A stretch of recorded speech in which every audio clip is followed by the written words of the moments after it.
franchise here in MLB The Show 23. We're going to start out right into the action. Gameplay against the Arizona Diamondbacks. They are coming to the nation's capital, as we're going to start a grounder with IKF. Boom, just like that. We are also going to take a look at the prospects, as well as it's going to probably be our final look at some of these guys before the draft. This is probably going to be our last episode before the draft as well, as it's a deep fly ball. Chavez, can he get there? He can. Before we kind of see who we want to bring, I might purposely just go over the draft, who I like, who I might take, all of that in the second episode. But really, there's no one super spectacular, like a once-in-a-generation. One ball, two strikes. Once-in-a-generation. Oh, that's out. Like I've drafted in my offline Detroit Tigers franchise. I already drafted a guy like that. And it's a 1, 2, 3, and 4 goal. So we start in the bottom of the first one. IKF, who has really proven that he can be a very, very good ball player, hit up the middle. I think he's rising his trait stack potentially, or he's keeping the fact that, you know, we could keep him around as a very, very good utility guy. Who knows? I should have as well. We are 31 and 38 entering this episode, or maybe 39. I skipped a day. But either way, we're like 4 games back on the NL, which we could make a decision of, hey, what should we do? Should we just completely go for the tank, get all the prospects we can, or do we kind of push for a playoff spot, a wild card spot? That is what I could debate, or you guys can debate in the comments as well. As it's a hit time, third baseline, we're not going to touch it. First and second. Joey Benedez. So I know I keep on asking his last name, but he's an interesting guy. He's in his 30s, and usually guys in the show in their 30s don't even they tend to decline. He hasn't been terrible, as I believe that is Andrew Jones. Kevin Soriano, who was 4th in All-Star voting for right fielders. After 2015, kind of as soon as I say that, he's going to hit my single point. I'm score from second. Yes, he can. As another single first. As I was saying, we might trade Joey at the trade deadline as well, because we have so many young as Kyber. It's a deep ball, but it's going to be out. 2-0. Because it's going to be interesting, because he is older, he's probably on the decline, he has a very friendly team deal for the next 4 or 5 years, I believe. But it's going to be interesting to see what he can do, and maybe we put him on a contender and hope for the best. No, he's in there. But he is kind of a leader to these young guys, especially the outfielders, Elijah Green, James Wood, Sean Drew, and especially Kevin Soriano. So I don't know if we want to completely get rid of him, as he's kind of the morale guy, the old veteran, even though he's only been in the majors for like 2 years. He's an older guy. As Grandal goes out, and that is going to be the first. Top, well, bottom of the third now, 2-0 still, as Soriano is at the bat now. And that is going to be a grounder to third. Bottom of the 6th, it is a 2-2 ball game. Soriano with deep fly ball. That is out of here, no doubt about it. Let the man cook for his 9th home run of the year. As we skip to the 7th, it is still 3-2 bases loaded though for Joey Jimenez. For Joey. We're just going to call him Joey. 4:15 the runners in scoring position. As that is I don't want to say an infield, but no one's going to tag on 2 outs for Kevin Serrano, who hit an absolute nuke last at the pitch, the swing, and he just misses it.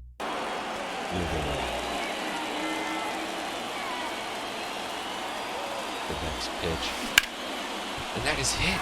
That is going to bring in after runs can clear the bases. He's going to be a little bit aggressive. The 3 is on time. 8 bases clearing. RBI double over the third baseman's head. The third base coach is just keep on going, keep on going. That's also why we want speed. That was a bang-bang play, but he gets it in time. Great play by Kevin. Top of the 9th, they somehow slowly creep back. Juan Hernandez, he's struggling. We're going to try to get the save again. Yep, that ball went out. We don't know if we can. I know he's tired, but we got to push through it. Oh my gosh. 3-0.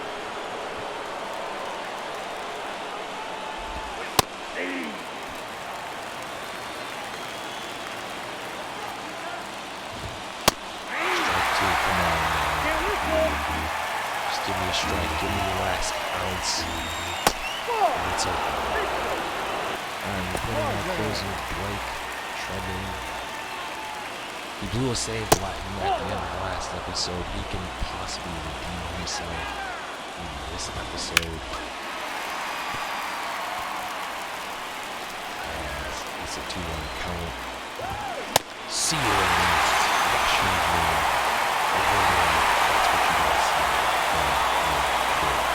Went 3 for 4. Tahoe scored 5 RBIs. What a heck of a game.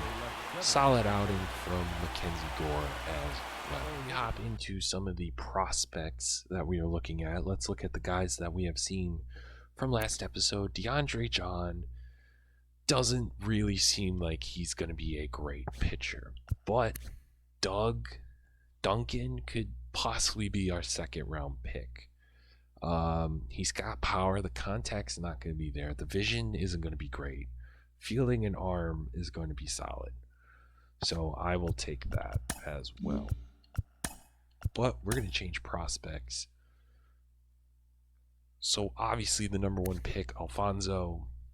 I mean, the vision's not the best. The discipline, I mean, as of right now, but the vision discipline's pretty good. The power's pretty good. And the reaction, really. Which, you know, as a first baseman, that's pretty good. Henry, he seems like he's going to be a very good stud. The arm, he's not going to have an arm at third base, which concerns me. But in terms of guys that I want to take, I'm leaning towards Robert in terms of offense because of his contact, his speed, and the vision. But again, he's not very good defensively. So I'm leaning towards James. You know, the home runs and the walks per 9, strikeouts not great, but his stamina's already off. His pitching velocity, he's gonna throw heat. And so yeah, I'm leaning towards Jamie a little bit. Or Wallace. I might be going pitcher, honestly, because some of these guys aren't really great. I mean, maybe Phil Watkins, but even then, he's still iffy. So we're gonna look at Enrique Escobar. I think he's going to be the last first-round guy that we're going to take a look at. And then I think overall we are just going to look at position players, and we do need third baseman. We're going to do the West. The first player lock guy that we're going to do in AAA is Milt Benjamin, a guy that we traded from Detroit, 18 years old. He's not been doing super great, but I think he has the potential to be the right fielder of the future. Here we go, kid. 3 home runs, 24 RBIs, 264 ERA. Oh, let it fly. Not ERA, batting average, excuse me. But again, I would say as an 18-year-old, he's putting up pretty good numbers. Not great, good numbers. As that's a hit up the middle, that's going to score Miles Dwyer, who we will see later in the episode. That's how we see from Milt Benjamin. Back up again in the top of the 3rd inning. Solid hit. 59 contact in terms of right-handers, 43 power, and I believe 59 vision. I like to see 69 vision, which is even better. Nice. But that's what I want to see. I want to see good vision out of these guys. They don't need to have the best hitting right now, but if they got the great vision, sign me up. Hey, your pitch, drive it deep, huh? Here you go. Swing and a miss, and that is strikeout for Milt. But we go back to the top of the 4th with the bases loaded. Come on, biggin. As it is a fly out to right field, no runners are going to advance as well. We are here at the top of the 9th, 1 for 4 day. Couple of grounders, couple of strikeouts, and it's going to be a 1 for 5 day. As Rochester does but he is the only one we're going to be. The next player that we're going to look at is our 2nd round pick last year, 18 years old, Damon Cannon, who has been on fire the last 8 games, hitting 257, 7 home runs, 34 RBIs, and 61 hits. He is only 18 years old. I did bump him to see potential because to me, he's young, he's so young, so he has the potential to get better. It's not just like D, as he swings and misses. To me, if he was like 22, 23, the D potential would have been a little bit more, but to me, he's 18. I don't want to say the sky's the limit on him, but it's better than what it is. But we do strike out with him the first time. I don't know why I swing at that bottom of the 5th here at home. Falling it off. I believe that's Blake. Hold on a second. But we don't swing at that. See, we've learned. We've learned. Sort of. It's a perfect, and that's going to be an RBI single unless this man gets going. He does not have it inside the game. Cannon puts us on the board. Alright, we are in the bottom of the 6th, 3-0 game. 0-1. He does have 7 home runs.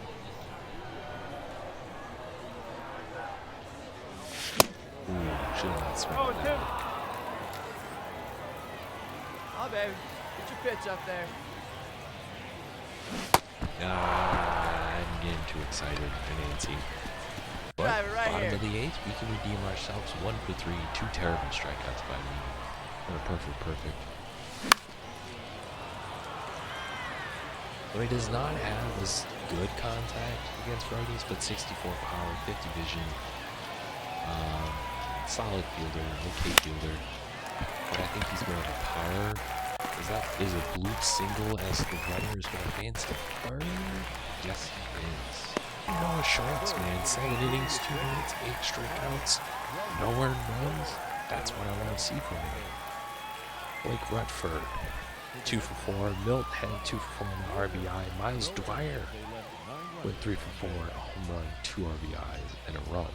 Next guy we have up is Miles Dwyer.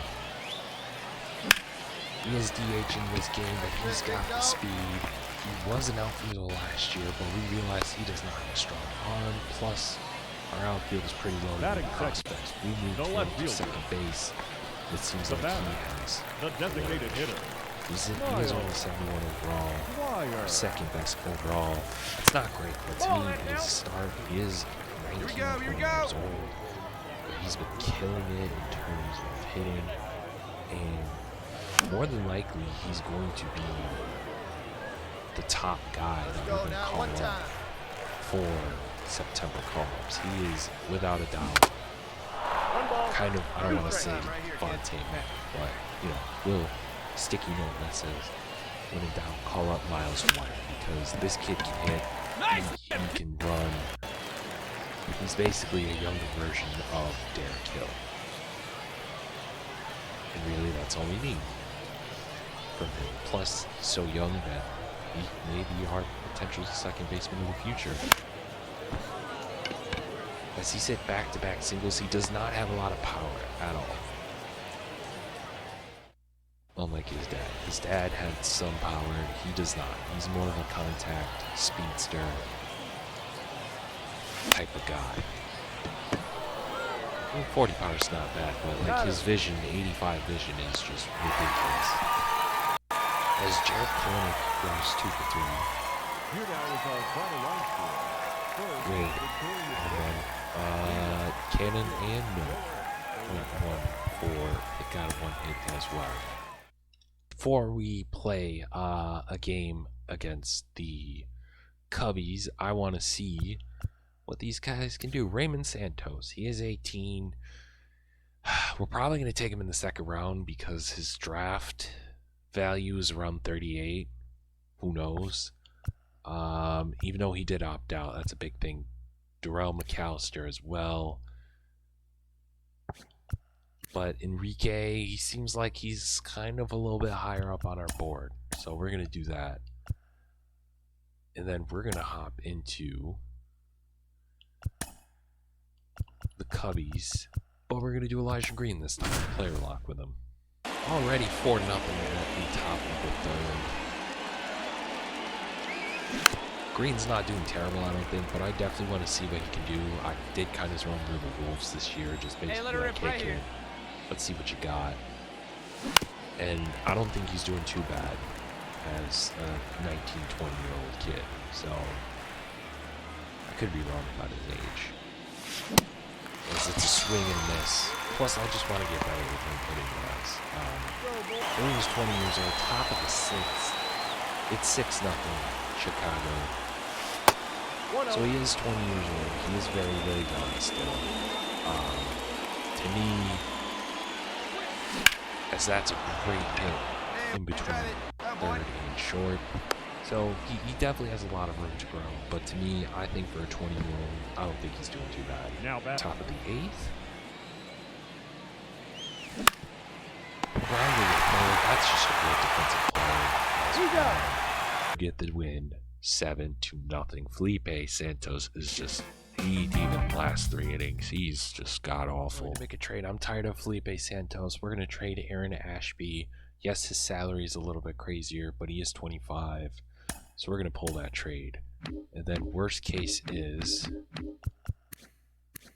we can just ship him at the trade deadline as well. Probably going to ship Anthony Bass as well. He's getting old. Very, very annoying. So who are we going to call up now? Probably not Dylan Lesko. He was part of the big Steven Strasburg trade. He has not done super well. His 5 starts early on in the season. Not going to throw him to the Wolves like that. Cade, I'm not going to throw Tink as well. Noah Schultz has been promising in terms of everything else. I mean, besides his ERA, but everything else, I mean, the hits is a lot too. So I don't really know what we're going to do in terms of calling up guys. I think Miles Dwyer is going to be the next guy to be called up. He is 72 overall though. Brady House is hurt. Maybe Tyler Whittaker. But we'll see, obviously. But who knows? Alright, so we enter the month only losing well, winning 2, losing to Kansas City 5-6, winning 5-4, losing to Kansas City 3-5, 3-4 in Atlanta, and then Andrew Hudson picks up a win against the Atlanta Braves. Quickly look at scouting. It seems like Enrique has really climbed up our boards. He may not be the generational talent that we've seen, but he seems like a very, very promising young pitcher out of Venezuela as well. The pitching velocity's there, the stamina's already there, the strikeout per 9 walks, home runs is not going to be there yet, or the control, but he's got a cannon, and that's really it. And so we're going to change, see who we can find at second base. So Alexis, no. Jonah, no. JJ, no.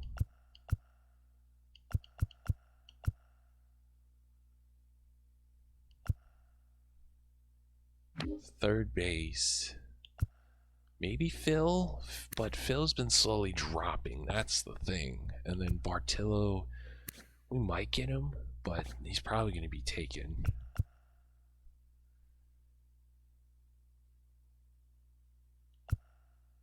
How about we're going to look at him? He's got an overall great bat. The discipline's not there. The fielding and the arm strength is good, and reaction. Out of Panama, a 6'5" guy. Yeah, we're gonna definitely take a look at him, as we only have 6 days until the draft. So we're gonna sit him a couple of days. We lose 13-2. We lose as well to the Chicago White Sox. Robbie Woodson had a rough an injured list, hand fracture. He's gonna be done for the season, so that sucks for Charlie Morton. But now let's look at the standings. 37-50. We are dead last. 33 wins by the Reds and the Cardinals as well. 35 by the Rockies. We are 10.5 games back of the wild card. We're slowly slipping. 39 wins from the Orioles, 38, 27 from the Athletics. They look like they might be the runaway team. So, kind of ending this episode. What are we going to do? Because we already have 50 losses in some of these contracts. We can definitely dump. Like Anthony Bass and Blake, we can dump. Mike Clevenger is not seeming to be the ace that he is. Grandal, we can easily dump. Ashby, we can dump. IKF, we can dump. We can dump a lot of these guys' salary. So, and then like Clark Schmidt, I mean, he's got arbitration, but still, we can probably dump all these top salaries with Bass, Blake, Clevenger, Garcia, Grandal, Ashby, IKF, probably, even though he might be an all-star, Wade, and Nick as well, and definitely Luis Gonzalez. But let's look at, let's look at the all-star votings and awards quick before we end this episode. In terms of MVP, Vladdy's kind of running away with it. Cy Young, Shohei Ohtani with the Pirates, which I think only because of strikeouts. Batting title, IKF and Soriano are kind of battling. Reliever of the year, the Pirates, man, they're just a wagon. And then Kevin Soriano is kind of, I don't want to say running away with it, but he's got a higher average, 9 home runs, 48 home RBIs. Omar Pena is there with 13 home runs in 43. Hank Aaron, Acuna, Golden Glove. We don't have anyone at Golden Glove.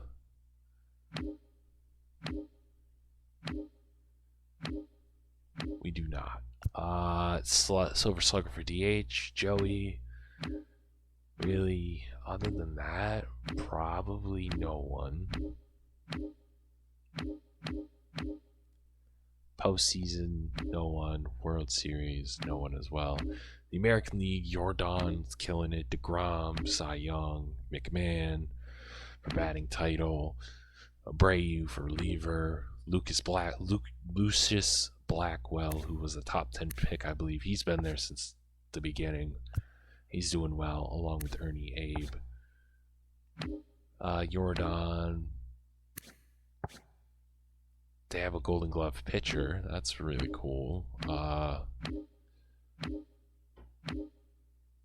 Stephen Kwan, Miles Straw, Byron Buxton, Tyler O'Neill, Josh Naylor, Glaber at second base, Jose at third, Carlos Correa, Bo Bichette, Juan Franco, Jordan, Kyle Tucker, Mike Trout, no surprise, and of course my captain, Aaron Judge. And I forget Jazz Chisholm is on the Marlins. He was part of that flip-flop. So I think next episode is going to be the draft episode, and kind of the trades. Because we're probably going to dump a lot of guys. And it was a great couple of months, but now it's kind of realizing in early July, hey, we stink. Let's get some prospects and tank. But I hope you liked this video. You're new to the channel, hit the subscribe button, hit the notification bell, and hit a like, and let me know who should we trade and maybe our draft strategy. But until the next video, you guys have a good one. Peace.